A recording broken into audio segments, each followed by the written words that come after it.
All right, what's going on, everybody? Willis here. We're back with another Throne and Liberty video. We got some huge news for you guys today in the world of Throne and Liberty.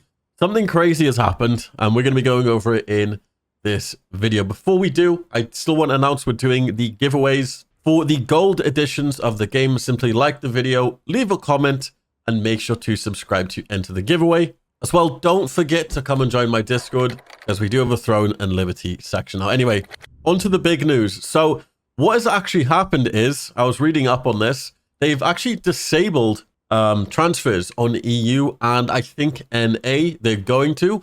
So what has basically happened is people are able to transfer from the early access servers to the launch servers, and this creates a whole host of problems. So yeah, let's have a look here.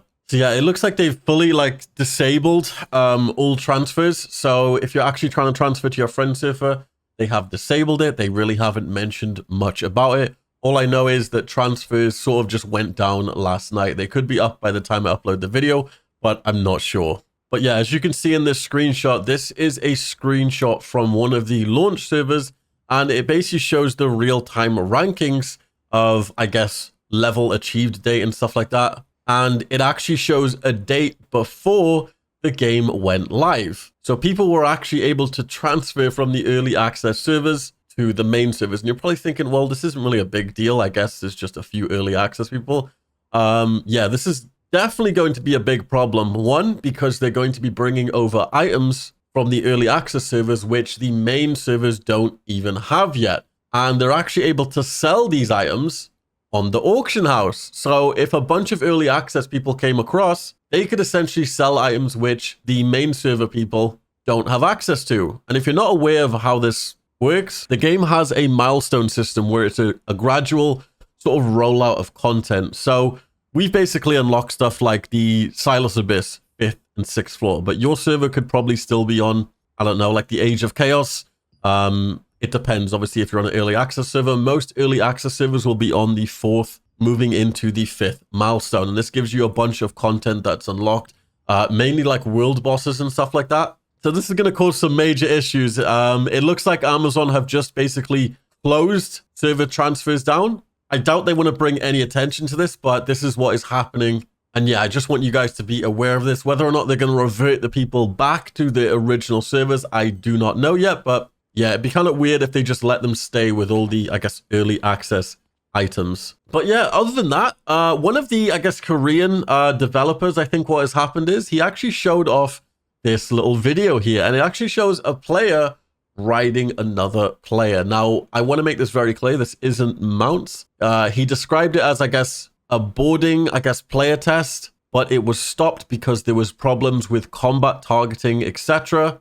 They did say we plan to develop it in the direction of a boarding in the future. So obviously this is some scuffed translation, but I'm assuming what this means is they're going to work on a mounting function in the future where you can mount other players, essentially riding them into battle. But I want to make this very clear. This isn't mounts, and I'm not really sure what the use of this would be. If you're actually able to go in combat, this would be really sick. But once again, this is some Korean testing which was scrapped, which I'm assuming they're just seeing if the players want this. So they're sort of just putting out a little taster if this would be a cool thing. Me personally, I kind of wish there was mounts in the game and we sort of just don't transform into like wolves. I guess that's just my opinion. It would just be way cooler to have different mounts that we could ride instead of like, yeah, actually just turning into them. But I wanted to do a little discussion. This was a very good post I just came across. It was essentially talking about dungeons and obviously the lack of drops for other classes. Now, I did talk about this in my other video, but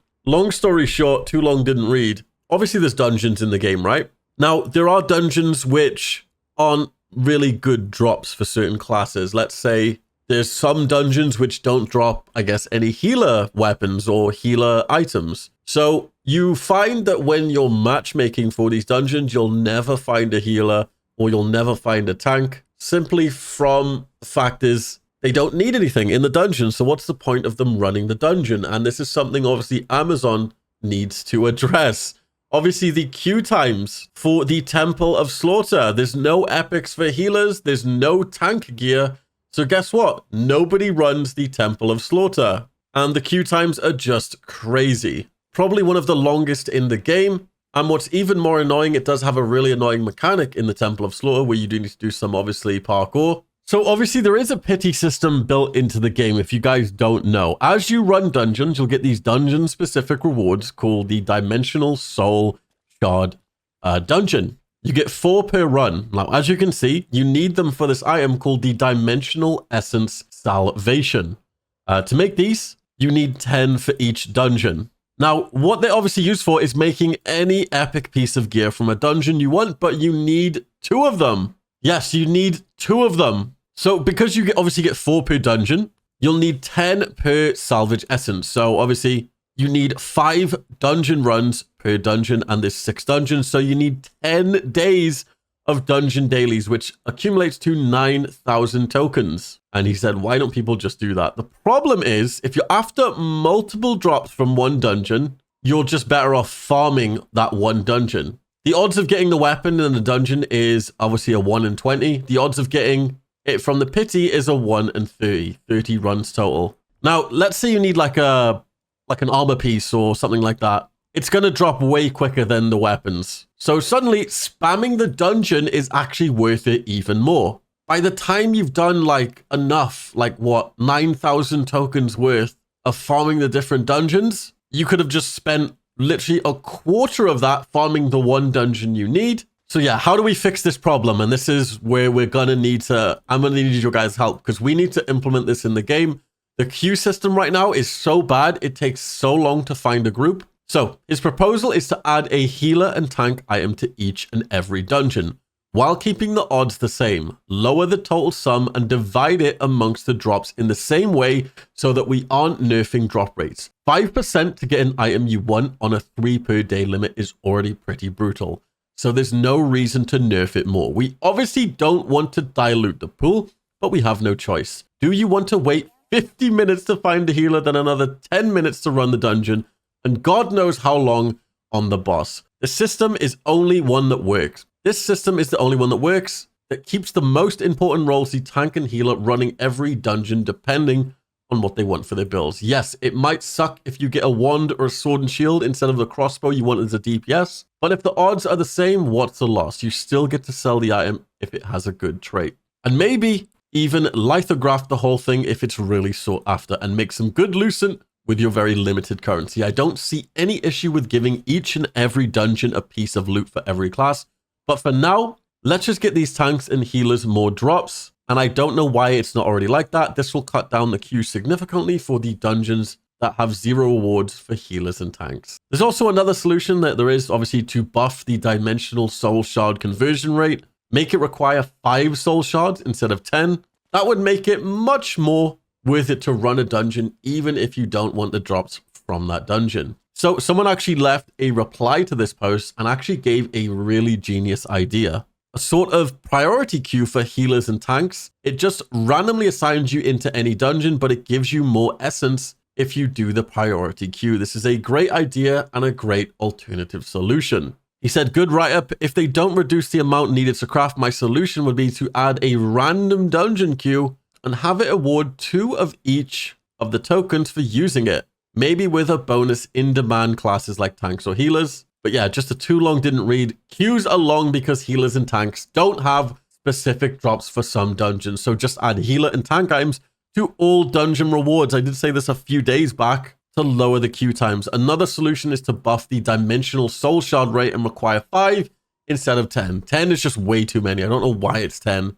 Having the amount of time required, therefore making the odds much more better and more worth it to run every dungeon for healers and tanks. Once again, I want to give a massive shout out to Kaj over on Reddit. I do hopefully someone sees this that works on Throne and Liberty. Like, I know it's probably been the same in the Korean version, but the queue times are pretty bad on NA and EU. But yeah, it's kind of a mess right now. So hopefully we get some word back from Amazon Games on what their approach to this is. It's a shame with the server transfer bug as well. Obviously, I did have a lot of you guys that wanted to transfer to my server to join the guild. I guess whenever they open up transfers again, my guild is still open up to you guys. We've opened up a second guild now, just so we can get some more people in. We pretty much run daily activities, PvP, PvE, dungeons, all that good stuff. The only requirement is, guys, you need to be level 50 and obviously be on the Conquest EU server. So if you meet those two requirements, just send me a DM on Discord, and if there's space, I will get you guys in the guild. Other than that, like the video, leave a comment, make sure to subscribe. We're still giving away that gold edition of the game to you guys. I'll probably pick the winner sometime within the next few days. With that being said, I'll see you guys in my next one. Peace, guys.